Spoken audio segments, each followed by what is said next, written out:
চলো, মর্নিংয়ে আমি কলেজে যেতাম সেটা আমি আগেই বলেছি। তো মর্নিংয়ে আমি কীভাবে কলেজে যেতাম ঠেলা খেকে আমি সেটা বলছি। তো আমি যেহেতু গার্লস, তখন আমাকে গার্লস বলাই চলে। আর আমি একাই ট্রাভেল করতাম। তো সেজন্য আমার বাবা আমাকে বলেছিল তুমি লেডিস কম্পার্টমেন্টে উঠবে। আমি সেই ৫টা ৭-এর ট্রেনে যেতাম, মানে শীতকালে তো পুরো অন্ধকারই থাকতো। আমার ভাই ঘুম থেকে উঠে আমাকে সাইকেলে করে স্টেশন পর্যন্ত দিয়ে আসতো।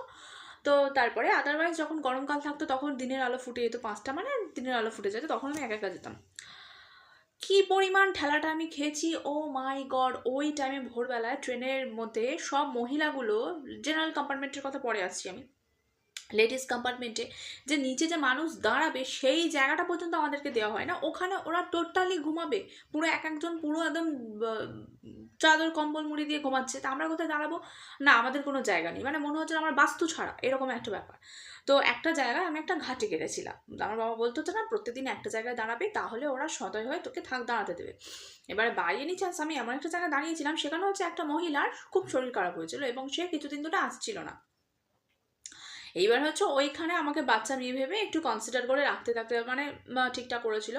তারপরে তো সেই মহিলাটি এসে গেল। তারপরে খুবই ঠিকঠাক, আমার ঠিকঠাক লাগতো না। তো আমি মা বলে ঠিক আছে, তুই তো আর ৩ বছর পরে তো আর যাবি না, তো তুই একদিন জেনারেল কম্পার্টমেন্টে উঠে দেখিস না। আমি বাবাকে জিজ্ঞাসা করছি জেনারেল কম্পার্টমেন্টে কি ওই সময় ফাঁকা থাকে বাবা? বলছে না না, ওই সময় প্রচুর লোক যায়, প্রচুর লোক ভরা থাকে, পুরো কোনো সমস্যা নেই। তো তারপর আমি জেনারেল কম্পার্টমেন্টে উঠতাম ওই টাইমে গেলে। হ্যাঁ, জেনারেল কম্পার্টমেন্টে সত্যি অনেক ভালো, ওখানে জায়গাও থাকে, আর বাড়িপুর পর্যন্ত বসে থাকার জায়গাও দেয়। ইনফ্যাক্ট ওরা খুবই ভালো, কেউ কিছু কোনো রকম কোনো অ্যাডভান্টেজ নেওয়ার চেষ্টা কখনো করেনি।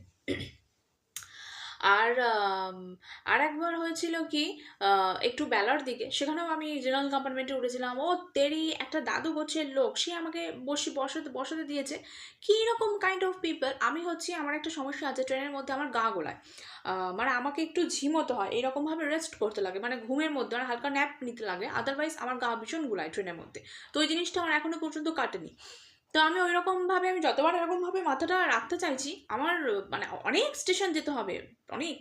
তো গা গোলালে তো আমার বমি হয়ে গেলে তো আমারই শরীরটা খারাপ। সে কিছুতেই এইভাবে শুতে দেবে না, বসতে দেবে না, ঘুমাতেই দেবে না, আর আমার গা গোলাচ্ছে। সে আমি যখন চলে আসছি আবার বলছে প্রত্যেক দিন এখানেই আসবে। আমি বলি আমি তো জীবনে বেঁচে থাকতে আমি আর এই কম্পার্টমেন্টে উঠবই না। আর হচ্ছে সকালবেলার দিকে, একদম বেলার দিকে যখন আমি লেডিস কম্পার্টমেন্টে উঠতাম, ও তেরি ভাই, কোনো জায়গায় দাঁড়াতেই দিত না। যেখানে দাঁড়াবে আবার এরম ঠেলা মারছে, ওখান থেকে ঠেলা মেরে আবার এরম ঠেলা মারছে, এইরকম ঠেলা খেয়ে গিয়ে আর কি অকথ্য ভাষায় গালাগালি আমি শুনেছি, মানে আমার কান বেড়ে রক্তটাই কেন বেরোয়নি। তো এইরকম করতে করতে আমি আমার কলেজ জার্নিটা ৩ বছর কমপ্লিট করেছি।